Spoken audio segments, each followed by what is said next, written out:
बिस्मिल्लाहिर्रहमानिर्रहीम। Dear viewers, आज हम कुछ सेलेक्टेड क्वेश्चंस करेंगे जो मैंने एक्सरसाइज 3.2 से लिए हुए हैं। यहाँ पर देखिए हमारे पास क्वेश्चन नंबर 1 जो है उसमें कहता है कि आपने यानी एक्सपोनेंशियल फॉर्म में हमें क्वेश्चन दिए हुए हैं, इनको हमने लॉगरिथमिक फॉर्म में चेंज करना है। देखिए क्वेश्चन 1 में क्या कहता है, 2 पावर -6 इज इक्वल टू 1/64।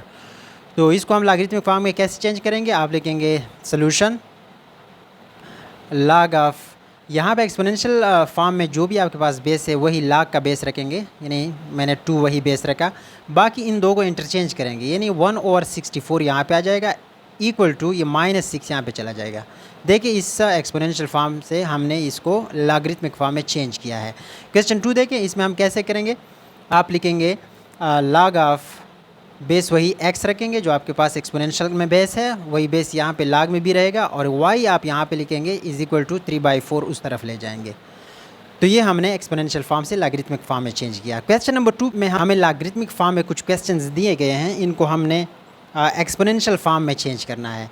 तो वही तरीक़ेकार होगा। सोल्यूशन आपने क्या लिखना है, log base a1/a² is equal to -2। इसको आपने कैसे लिखना है? इस a को आप आपने बेस बना देना है और -2 पावर बन जाएगा इज इक्वल टू 1/a²। यानी इन दो को हमने इंटरचेंज कर दिया और इस जो log में बेस है उसी को आपने एक्सपोनेंशियल में भी बेस रखा। इस तरीके से इसको आप कैसे लिखेंगे? Solution a⁻0 is equal to 1। तो ये हमारे पास लॉगरिथमिक फॉर्म से एक्सपोनेंशियल फॉर्म में चेंज हो गए। ये हमारे पास तीसरा क्वेश्चन है जिसमें हमने इन क्वेश्चंस को x के लिए सॉल्व करना है, यानी x की वैल्यू निकालनी है। क्वेश्चन नंबर 1 में हमारे पास ये है, सबसे पहले आपने इसको एक्सपोनेंशियल फॉर्म में कन्वर्ट करना है, यानी √5 whole power x is equal to 125। अब इसके बाद आपने क्या करना है?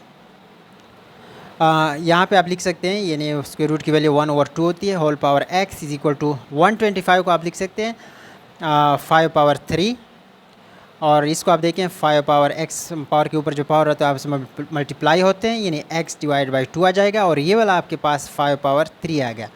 अब देखिए मैंने बेस बराबर कर दिए हैं। बेस इसलिए मैं बराबर कर रहा हूँ क्योंकि जो वेरिएबल है या जो अननोन वैल्यू है जिसको हमने फाइंड करना है, यानी x, वो एक्सपोनेंट में है, तो इसके लिए आपने बेस को इक्वल करना होगा। अब देखिए बेस एक दूसरे के साथ कैंसिल हो गए, इस तरीके से हमारे पास आया x/2 is equal to 3।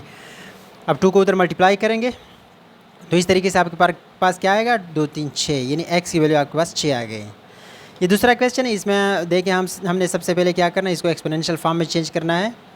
3/2 is equal to 5x + 1। 3 का मतलब होता है 3 × 3। तो इस तरीके से आपके पास क्या आता है, 9 इज इक्वल टू 5x + 1, और यहाँ से आपने 5x टर्म छोड़ देनी है, 1 को इस तरफ लाना है, तो इस तरीके से आपके पास 9 - 1 बनेगा इज इक्वल टू 5x। या आपके पास 8 बनेगा, 8 इज इक्वल टू 5x। इस तरीके से डिवाइडिंग बोथ साइड बाय 5, तो आपके पास x इज इक्वल टू 8/5, ये इसका आंसर है। तीसरा क्वेश्चन, इसमें x की वैल्यू कहाँ पे है, यानी बेस के अंदर है, हमने इसको सॉल्व करना है। सबसे पहले आपने इसको एक्सपोनेंशियल फॉर्म में चेंज करना है। Solution x⁻³ is equal to 0.001।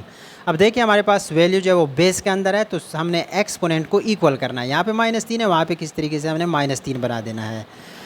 तो आप इसको लिख सकते हैं x⁻³ और ये वाला जो 0.001 है इसको आप लिख सकते हैं 10⁻³ आप इसको लिख सकते हैं। अगर आप इसको हल करना चाहें तो नीचे मैं हल करता हूँ। फ़िलहाल देखें इनके बेस पावर जो है एक्सपोनेंट आपस में बराबर हो, आपस में कैंसिल हो जाते हैं, तो x इज इक्वल टू 10 आपके पास आया। अब देखिए 0.001 10⁻³ के कैसे बराबर हुआ? ये इस तरह बराबर हुआ कि इसको हम ऐसे लिख सकते हैं, इशारे के नीचे 1 और 3 0, 1/1000 हो गया। 1/1000 आप लिख सकते हैं 10⁻3, यानी 1/10⁻3। जब आप इसको ऊपर लाएंगे तो 10⁻³ बनेगा।